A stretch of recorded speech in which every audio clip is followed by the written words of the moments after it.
Argentinako Euskal Etxeetako ordezkariok, Euskal Argentinarrok, Gabon eta eskerrik asko zuen parte hartzeagatik. Ohore bat da, niretzako, munduan den Euskal Diasporaren izatalde nagusiarekin elkartzea.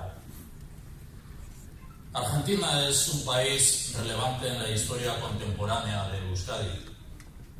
Durante más de un siglo, Argentina fue el destino preferente de la emigración vasca.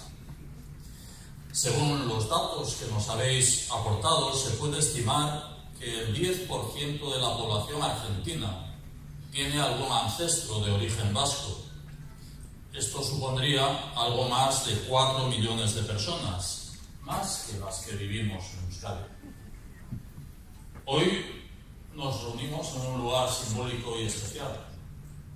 Aquí se encontraba el puerto principal de la ciudad de Buenos Aires y este edificio simula la proa de un barco. Este fue el puerto de llegada de miles de familias que partieron de Euskadi y fueron recibidas y acogidas aquí.